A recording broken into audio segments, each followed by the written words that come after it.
Então, olá pessoal, sejam muito bem-vindos para mais um vídeo do canal Eis a Questão. Eu me chamo Vivian e no vídeo de hoje nós vamos conversar sobre esse livro que é um best-seller do professor Olavo de Carvalho e que para mim já pode ser considerado um clássico, O Imbecil Coletivo. Aguardo vocês depois da vinheta.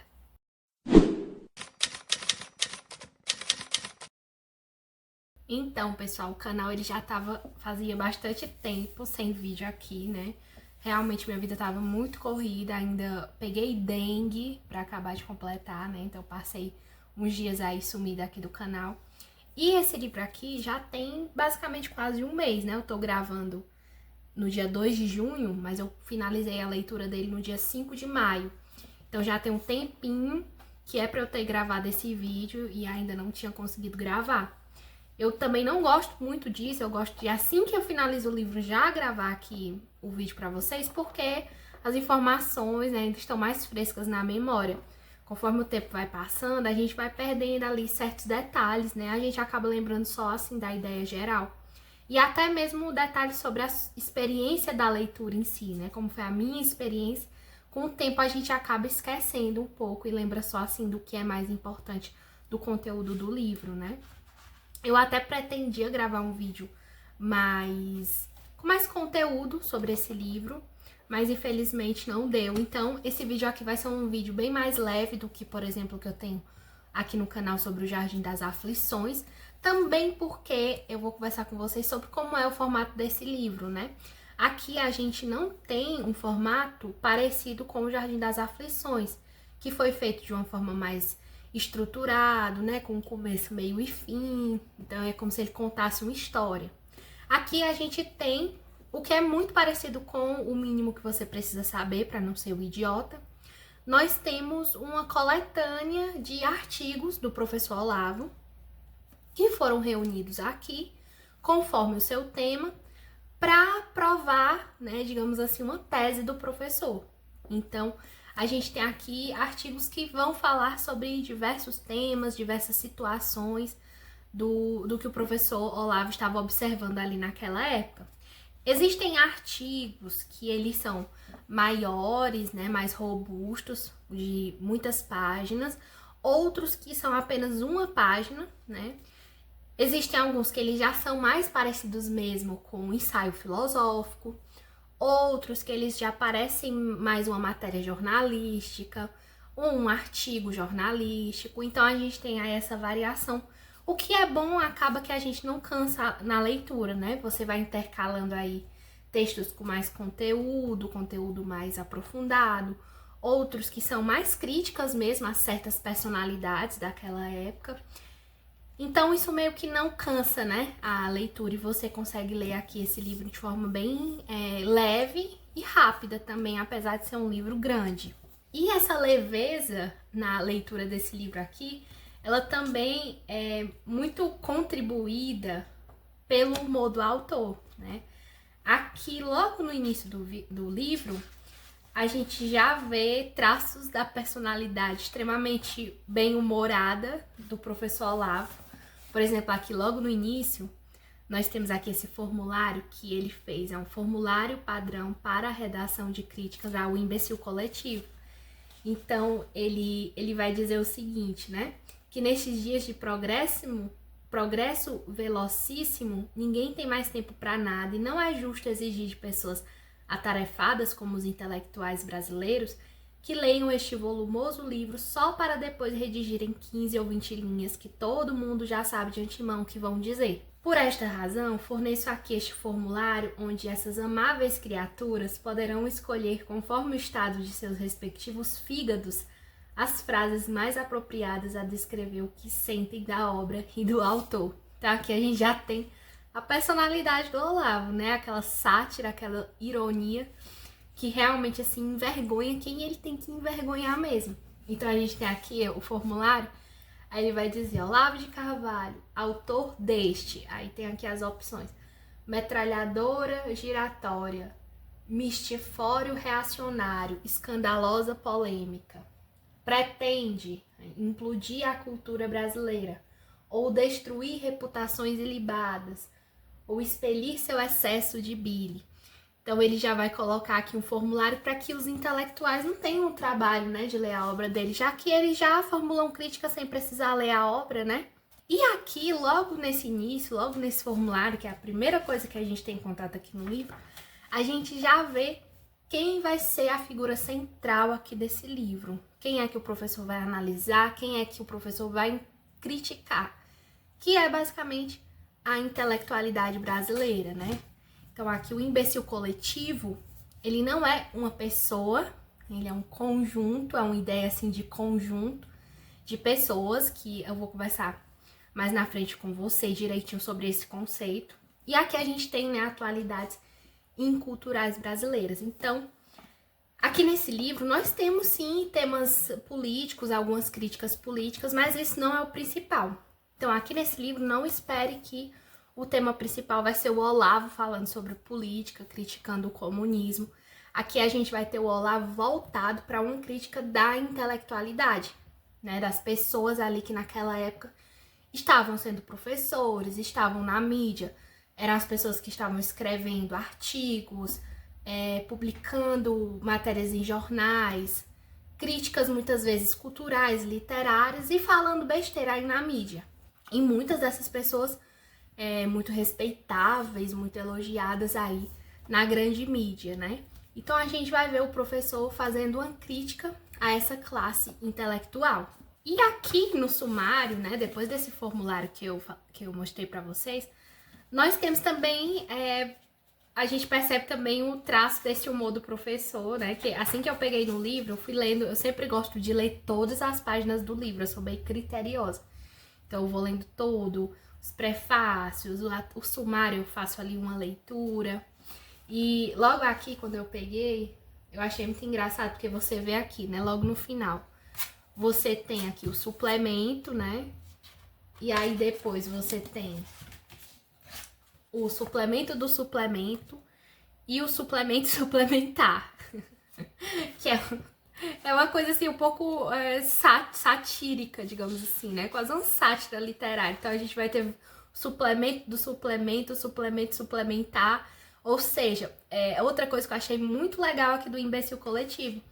Porque além de você ter o conteúdo em si do livro e de você ter assim um panorama geral das discussões intelectuais que estavam ocorrendo ali naquela época, porque basicamente, em cada artigo desse livro, o professor está criticando uma certa figura e algo que essa figura falou, né? Ele está mostrando por que aquilo é um absurdo, por que aquilo é uma burrice. E você vê o que estava sendo discutido ali, o que as pessoas estavam falando. Você tem esse panorama ali daquele contexto intelectual daquela época. Mas, além disso, através desses suplementos suplementares aqui do livro, você também acaba vendo o panorama do pós-imbecil coletivo. Então aqui você tem os artigos reunidos do que o professor respondeu às críticas desses intelectuais, né, aqui a esse livro. Inclusive, houveram alguns intelectuais aí que fizeram abaixo-assinado e até inverteram o que o Bruno Tolentino acabou falando para defender o Olavo, e eles acabaram invertendo o que ele tinha falado como se fosse uma crítica ao professor. E esses intelectuais, eles não demonstraram que leram o livro, fizeram apenas ataques ao autor, a personalidade do autor, né? Com essas coisas que a gente vê até hoje, filósofo autonomeado e etc, né? E aí a gente vai ver a tentativa do professor de responder a essa crítica, né? Inclusive tendo dificuldades para publicar a resposta dele, né? O jornal ele não estava querendo dar esse direito de resposta. Aí a Academia de Filosofia ela teve que ajudar o professor, né, com as custas para ele poder pagar e publicar a sua resposta. Então achei muito legal a gente ter esse panorama aqui nesse livro desse pós-publicação do imbecil coletivo, os seus efeitos, as críticas que foram feitas ao livro e também as respostas do professor a essas críticas. Então, agora sim, adentrando aqui no conteúdo do imbecil coletivo, a gente tem aqui, inclusive, no início, uma advertência, né? O Ministério da Saúde adverte. o imbecil coletivo faz mal aos imbecis individuais, então cuidado. Nós temos aqui o manual do usuário de um imbecil coletivo e dos volumes que o antecederam. Porque o imbecil coletivo, ele faz parte, né? Ele fecha, na verdade, uma trilogia do professor Olavo que se iniciou com a Nova Era e a Revolução Cultural, prosseguiu com o Jardim das Aflições e finalizou com o imbecil coletivo. Então aqui ele vai falar sobre qual é o papel aqui do imbecil coletivo nessa trilogia. Então eu, por exemplo, eu só li o Jardim das Aflições, né, dessa trilogia, e agora o imbecil coletivo. Não li ainda a Nova Era e a Revolução Cultural. E não senti nenhum problema. Inclusive ele diz aqui, né, cada um dos 3 livros pode ser compreendido sem os outros 2. Mais difícil é, por um só deles, captar o fundo do pensamento que orienta a trilogia inteira. Então você pode ler em qualquer ordem, né? Assim como eu comecei pelo 2º livro, depois fui pro 3º, agora o próximo que eu vou ir pro 1º livro da trilogia. Você não vai se prejudicar no sentido de não entender aquele livro porque você não leu o anterior, mas para que você capte o fundo do pensamento, né, todo o objetivo do professor com essa trilogia, você realmente precisa ler os 3 livros. Fica complicado de você entender lendo só um. Então é muito importante que você leia a trilogia completa, independente da ordem. E aqui ele vai dizer qual é a função, o objetivo dele com o imbecil coletivo dentro dessa trilogia. Ele vai dizer o seguinte: a função de um imbecil coletivo na coleção é bastante explícita e foi declarada no prefácio. Descrever, mediante exemplos, a extensão e a gravidade de um estado de coisas atual e brasileiro, do qual a Nova Era dera o alarme e cuja precisa localização no conjunto da evolução das ideias no mundo fora diagnosticada em O Jardim das Aflições. Então, nós temos a Nova Era e a Revolução Cultural sendo o livro que ele dá uma introdução, né? Ele é um alarme daquela situação, daquele estado de coisas que o professor Olavo estava vendo ali. Aí vem o Jardim das Aflições, que dá um panorama histórico, né? Ele localiza esse problema dentro da história, da história das ideias, digamos assim. E nós temos o imbecil coletivo, que ele vai catalogar diversos exemplos, vamos dizer que são exemplos práticos desse problema ocorrendo aqui no nosso mundo real, né? Então, eu achei muito legal, porque eu li o Jardim das Aflições e depois li aqui o Imbecil Coletivo, e meio que sem saber, eu vou acabar lendo a Nova Era e a Revolução Cultural. Como ela é uma introdução, como ela é um resumo, então acredito que vai ser bom porque eu vou relembrar, né? Vou alocar tudo isso que eu li nos 2 livros de uma forma mais geral e vai simplificar ali toda essa ideia na minha mente. Então, inclusive, eu recomendo essa ordem de leitura, certo? Inclusive, ele diz isso aqui, nessa introdução, nesse manual do usuário, ele diz o seguinte, né, que o imbecil coletivo é, portanto, o livro de tarefas que acompanha o texto base trazido em O Jardim das Aflições, ficando a Nova Era como a abreviatura para principiantes. Então, é uma introdução a esse tema. Portanto, né, trazendo em miúdos, aqui no imbecil coletivo, nós vamos encontrar os exemplos práticos daquela situação que a gente conversou no Jardim das Aflições. E qual é essa ideia que é trazida dentro do Jardim das Aflições e que vai ser, nós vamos ter aqui os exemplos práticos no imbecil coletivo, né?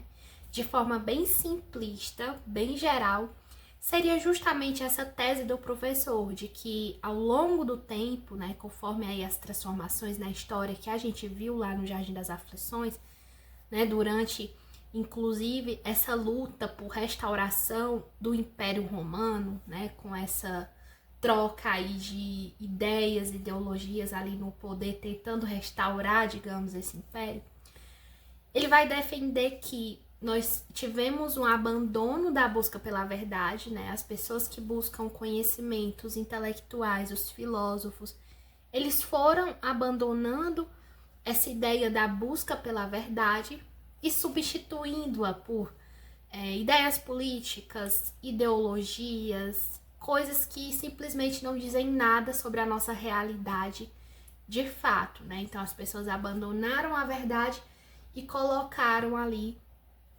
outras coisas, né, no lugar da verdade, principalmente ideologias políticas.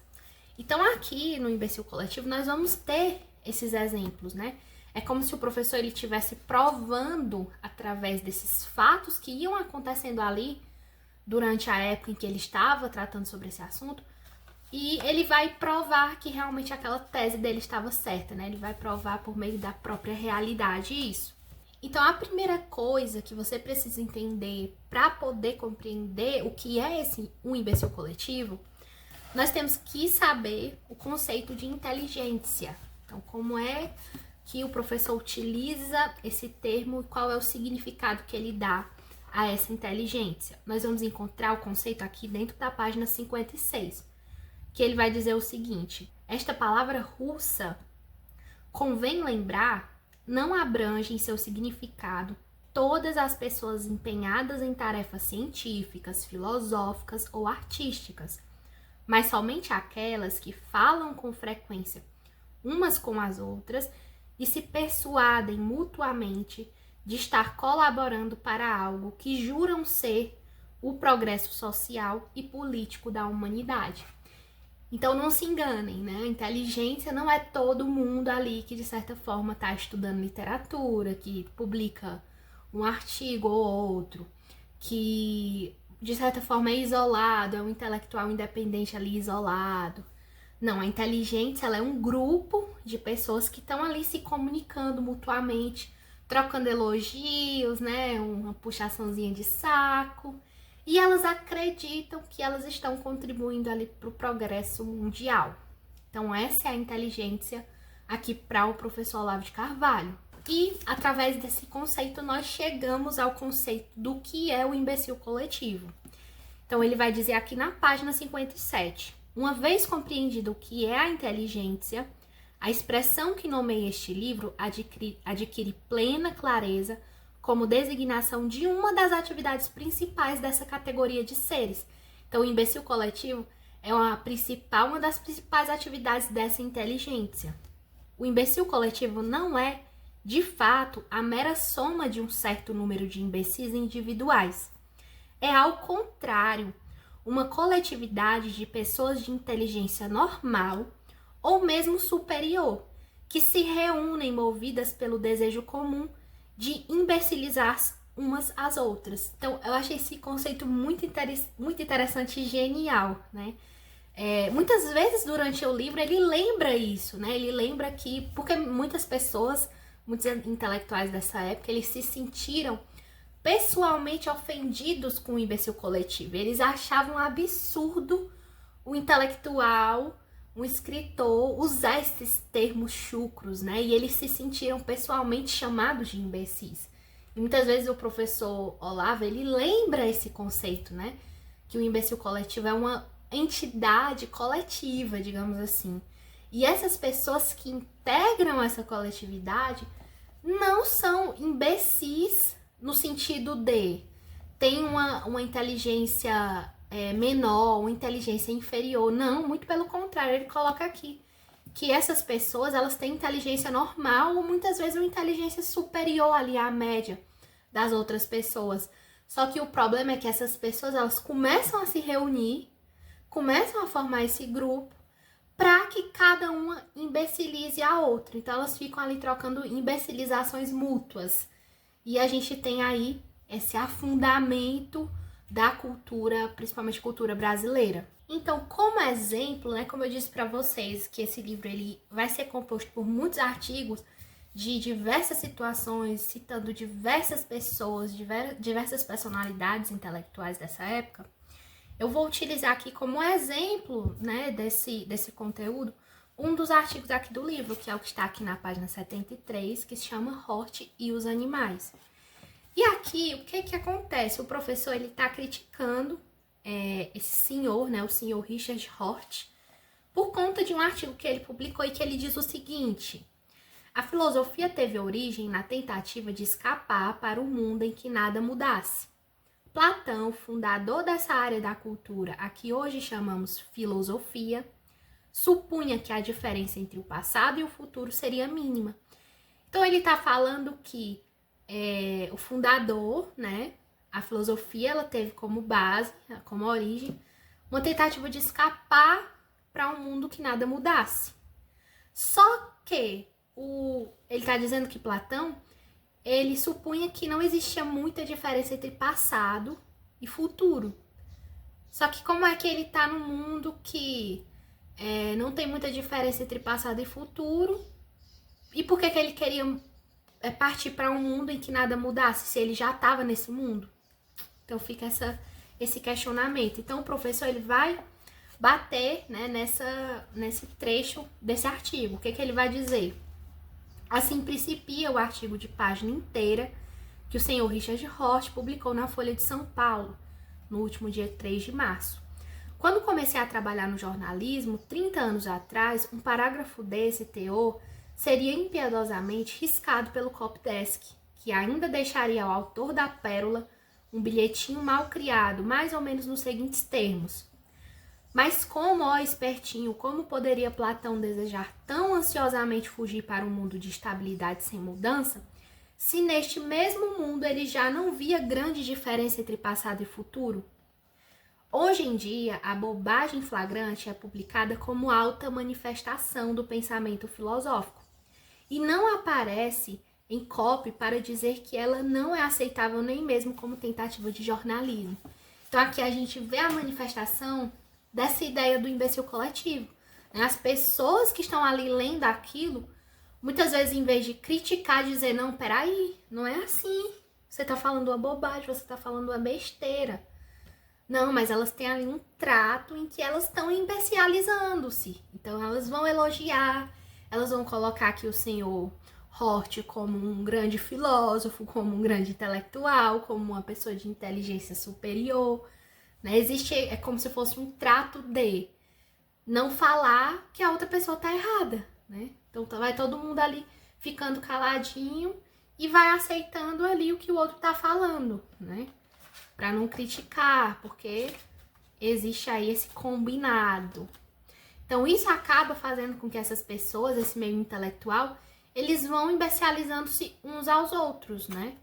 Então esse daqui é um exemplo disso. Então, é basicamente isso. Aqui no final do livro, como eu disse para vocês, nós vamos ter esse panorama do pós-imbecil coletivo, né? Nós temos várias respostas do professor às críticas ad hominem que foram feitas a ele, não à sua obra, né? Então, aqueles velhos xingamentos clássicos, né? Filósofo autonomeado, até de autodidata, né? Como se autodidata fosse um xingamento, como se fosse uma depreciação, você chamar alguém de autodidata. Como o professor até coloca, né? Que antes ou em outros países, você ser um autodidata é motivo de muito orgulho, né? Nossa, você conseguiu aprender sozinho, sem você precisar ir para uma universidade, mas aqui no Brasil não. Aqui no Brasil é um sinal de fracasso, porque você tem que precisar ir para a universidade para aprender alguma coisa. Se você não foi aprendeu sozinho, isso é um motivo de fracasso para você. E o professor Olavo, ele vai responder a essa crítica que até hoje é repetida aí, de que ele é um filósofo autonomeado, né? Ele vai falar que ele não é autonomeado porque ele foi chamado de filósofo, uma das primeiras vezes, pela própria Academia Brasileira de Filosofia, né? Então, ele foi colocado como filósofo pela própria Academia Brasileira de Filosofia. E por outros artigos publicados por outras figuras muito importantes, né? Muito influentes, por outros filósofos, ele foi reconhecido como filósofo. Então, essa velha repetição que a gente vê até hoje. E aqui, no final do livro, nós também temos outra coisa muito engraçada, que eu achei, inclusive, muito parecida com algo aí da Brasil Paralelo, que eu acredito que foi uma inspiração, né? No caso do programa do Rasta, acho que é Rasta News. O Rasta, ele tem o prêmio de bigodagem, né? O troféu bigodagem. E aqui no final do livro a gente tem o prêmio Imbecil Coletivo. Acredito que foi inspirado aqui no prêmio Imbecil Coletivo, esse troféu bigodagem. Então, a gente tem aqui também o professor, ele dando esse prêmio para algumas figuronas aí que falaram bobagens sobre ele e sobre outras coisas, né? Outros temas filosóficos, literários. Então, gente, isso aqui é uma leitura que é essencial. Essencial para todo brasileiro. Todo brasileiro tem que ler o Imbecil Coletivo, tem que ler o Jardim das Aflições, tem que ler todas as obras do professor Olavo de Carvalho. E se você tem um interesse em filosofia, na vida intelectual, faça o COF também. Eu tenho um vídeo aqui falando sobre o COF, como é que eu venho estudando. Porque realmente, assim, o professor Olavo, ele é alguém que muda a sua vida. Porque ele foi alguém que buscou a verdade de forma séria e de forma sincera, sabe? E todas as vezes que eu leio uma obra do professor Olavo, eu acho que eu cresço, assim, uns 10 anos só nessa leitura. Então, vale muito a pena. E é como eu disse pra vocês, é um livro que pra mim já é um clássico aqui da filosofia no Brasil. Então eu espero que vocês tenham gostado desse vídeo. Eu vou deixar o link para que vocês adquiram esse livro na Amazon, é um link comissionado. Caso você compre por esse link, você vai estar ajudando o canal. Não esqueça de comentar se você já leu esse livro ou outras obras do professor, o que você achou. Curta, compartilhe, não se esqueça de se inscrever no canal. E até a próxima. Tchau, tchau!